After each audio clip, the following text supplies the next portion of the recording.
бізде роутерборд RB4011 IGS+. Микротик роутерборд. Бұл жерде міне көріп отырғандарыңыздай және екі интернет сервис провайдер, біреуі Қазақ Телеком, біреуі Алма ТВ. Біздегі мәселе екі интернет провайдерді микротикке қосу. Одан соң Алма ТВ-де негізгі бірінші интернет провайдер қылып жасау, ал Қазақ Телеком бэкап ретінде. Мәселе осы. Настройка жасау үшін бізге түсінікті. Winbox-ға кіреміз. Қазір настройка жасаймыз. Қалай жасайтынын кейін қосымша видеода көрсетем. Және Wi-Fi роутерді настройка жасау керек. Мынандай Wi-Fi роутерді басқа бір бөлмеге қарапайым TP-Link. Так, онда кірсеміз. Енді видеоны жалғастыратын болсақ, төмен қарай түсеміз. Микротик екі провайдермен жұмыс істеу. Бұл құжатта микротик роутерін екі интернет провайдермен бір уақытта баптау жолы көрсетіледі. Алма ТВ негізгі, Қазақ Телеком резервтік байланыс ретінде қолданылады.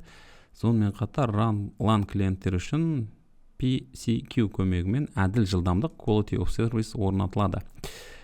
Жаңа видеода көргендей, міне мына жердегі жарайды берілген ақпараттарды оқиық. WAN интерфейстерді бөлу. Ethernet 1 Қазақ Телекомға арналған біздің роутердегі, ал Ethernet 10 біз Алма ТВ үшін WAN ретінде қолданамыз. Қалған порттар Ether 2, Ether 3, 6 олар LAN-ға арналған Bridge 1-ге біріктіріледі. Демек, Қазақ Телекомның міне мына жерде оптикамен келіп құрылғыға қосылып тұр. Қазір мына жерде тексере салайын.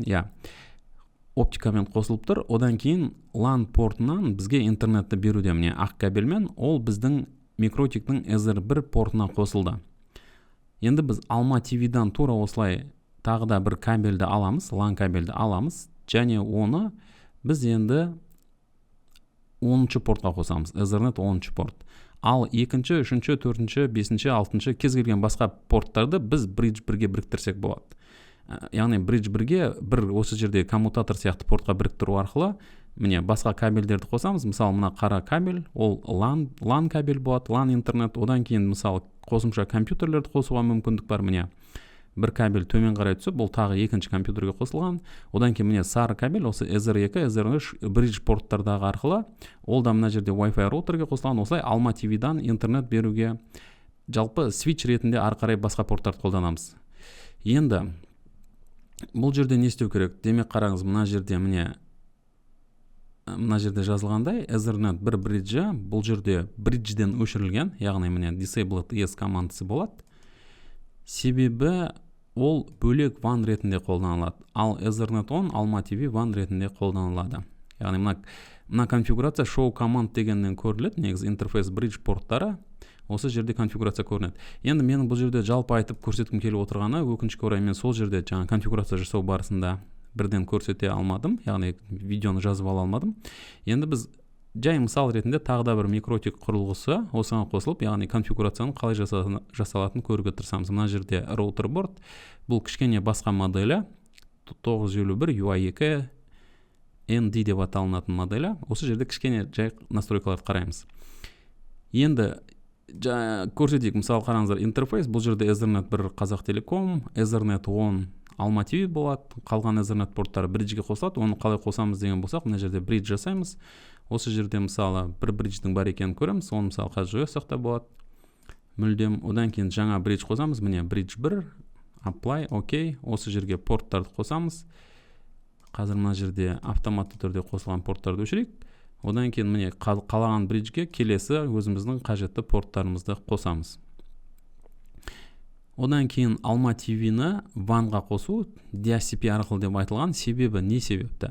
Себебі бұл жерде Алма ТВ провайдер бізге статикалық IP беріп отырған жоқ. Бұлар кәдімгі үйге қосылатын сияқты қарапайым бір жағынан. Енді статический IP болмай, динамический IP арқылы беріп отыр. Жылдамдығы өте жоғары, 500 мегабайт көлемінде. Алайда бұл динамикалық IP адреспен келіп тұр. Оны қалай жасаймыз? Оны конфигурация жасау үшін мына жерде көрсетілгендей командаларды тереміз. IP DHCP клиент, себебі біз өзіміздің микротик роутеріміздің 10-шы портын DHCP клиент ретінде настройка жасаймыз. Себебі ол жаңағы интернет сервис провайдерден IP-шник алады және интернетті ішкі локальды желіге тарата алады. Одан кейін міне add интерфейсті қосу. Мына жерде Ethernet 10-ды таңдаймыз, бірақ бізде бұл жерде басқа құрылғы болғандықтан Ethernet 5-ті мысал ретінде қояйын. Одан кейін use peer DNS, яғни теңнің peerдің DNS-ін қолданасыз ба дейді. Бұл жерде я десек те болады, немесе жоқ десек болады. Мына жерде конфигурация бойынша ChatGPT бізге қолданбай қойыңыз деген екен. DNS-ті, peerдің DNS-ін қолданбай қойыңыз деген екен. Одан кейін жаңағы NAT-ты қолданғыңыз, NTP-ті қолданғыңыз келе ме дейді. Бұл жерде Network Translation Protocol. Енді бұны жоқ, оны қосымша мына жерден сұрасақ болады.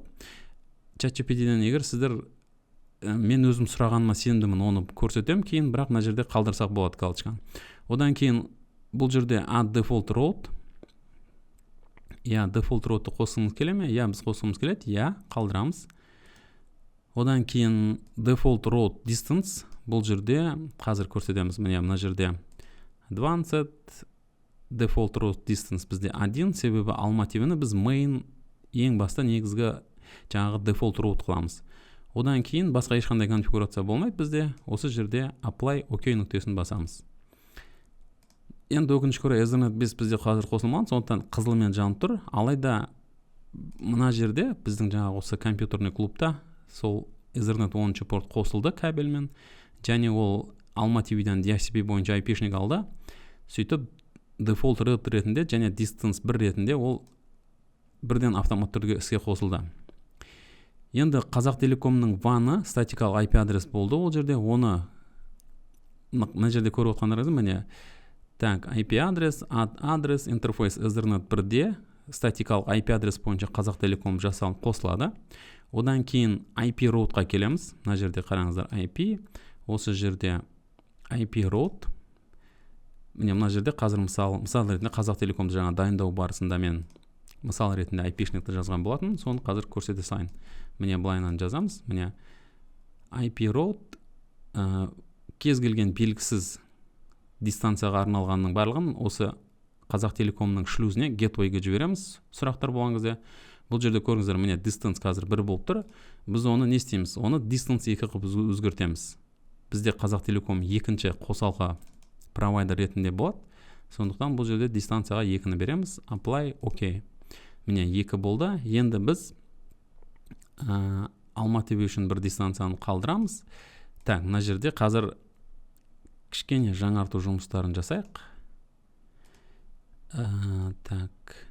Енді айтайын дегенім, достар, негізі настройка жасау қиын емес, мүлдем. Яғни егер мынау біздің 5-ші портымыз қосулы болса, қазір мына жерде 2-ші біздің IP route пайда болады. Және осы жерде біздің жаңағы Alma-TV интернет сервис провайдерге distance 1-мен барлық белгісіз пакеттерді осы Alma-TV'нің шлюзіне портына жібереді, 10-шы Ethernet портқа. Сөйтіп бізде интернет провайдер жұмыс жасайды. Одан кейін NAT ережелерін ол жерде настройка жасау керек. Ол үшін IP, firewall, NAT ережелеріне барамыз. Бұл жерде ешқандай NAT-ты көріп тұрған жоқпыз, сондықтан NAT настройкаларын жасаймыз. Add chain, chain, source NAT, одан кейін out interface. Бізде қайсысы екенін көрсетіңіз дейді. Out interface, осы жерде 10-шы Ethernet портты таңдаймыз. Alma-TV интернет сервис провайдер үшін action masquerade, мына жерде интерфейсті қазір out interface жарайды. Мысал ретінде мен Ethernet 5-ті таңдай салайын қазір. Одан кейін apply дей салайын. Одан кейін advanced, extra, action, action, бұл жерде masquerade таңдаймыз.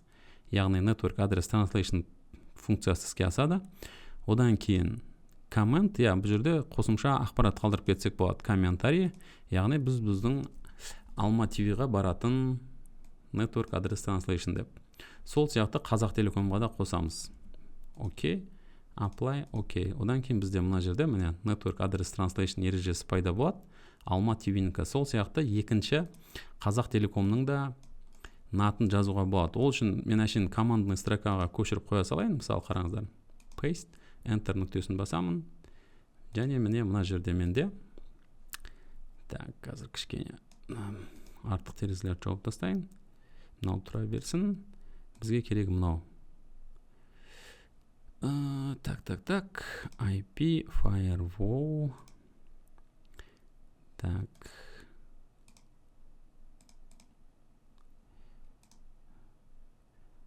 Так, adtrain, кішкене бір нәрсе қате кетті. Adtrain, мына жерде басындағы команданы ұмытып кеттік.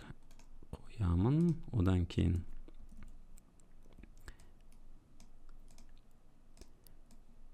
adtrain көшіріп аламын.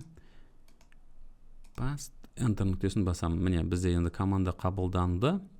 Сөйтіп, міне, екінші NAT командасы Қазақтелеком пайда болды. Так, мына жерде артық. Так, одан кейін quality of service. Бұл жерде Қазақтелекомның жаңағы әрбір компьютерге 100 мегабайттан ерекшелігі бар. Жаңағыдай сондай шектеу. Ешкім бірден жаңағы біздің берілген интернеттің трафигін барлығын қолданып кетпеу керек. Сол үшін Alma TV-ға да тура сондай жаңағыдай quality of service ережесін жазамыз. Бұл жерде оны интерфейспен де жасасақ болады. Мысалы, мына жерде кішкене кішірейтейін. Осы жерде міне Q, одан кейін қарапайым simple Q, жаңасын қоссақ болады. Және Q-дің атын береміз. Одан кейін add destination Ethernet 10 Alma TV max limit дегенге. Бізде ол жерде 500 мегабайт максималды жылдамдық болатын. Одан кейін LAN Alma TV. Так, Қазақтелеком үшін одан кейін Q жазамыз. Мына жерде Q simple set. Так, мына командаларды көшіріп бірден қоясақ та болады. Мына жерде терминалдан кішкене күрделі болса. Енді шын айтайын, Q жазу бір жағынан осындай жаңағыдай quality of service ережелер, жаңағыдай LAN желілеріне интернет трафикті шектеу, осы бір жағынан Microtik-тің веб интерфейс арқылы оңай жазалады. Енді мына жерде ChatGPT командамен берді, оны көшіріп қоясаңыз да ол жұмыс жасайды. Яғни бір жағынан өте қиын емес. Бірақ ол керемет жұмыс жасайды. Және әрбір компьютерға барып тексерсеңіз, ол жерде шынымен трафиктің 100 мегабит секундқа жылдамдыққа азайғанын көресіз. Енді жарайды, мына жерде мен мысал ретінде осы командаларды бірден қосып қоя салайын қазір. Сөйтіп бізде жаңағы қандай да бір мына жерде Ethernet 10 жоқ, сондықтан бізге қазір кішкене қате жібереді, әрине. Түсінікті, жарайды. Ешқандай бұл жерде уайымдаудың қажеті жоқ. Яғни бұл жерде барлық команданы көшіріп қойсақ та жалпы ешқандай қиындық жоқ, жұмыс жасайды. Және қорытынды нәтиже бізде енді Alma TV Ethernet 10-да DHCP арқылы IP-шник алады, және ол негізгі интернет болады. Себебі ол жерде distance 1, яғни бұл негізгі. Қазақтелеком ол Ethernet 1-де тұр, ол жерде статикалық IP адрес жазылды, және резервтік интернет болып есептелінеді. Оның distance 2 деп қойып қойғандығымыздан байланысты.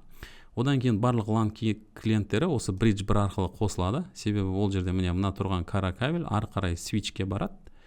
Сөйтеді да сол switch арқылы ішкі жаңағы біздің клубтағы барлық компьютерлерге қосылады.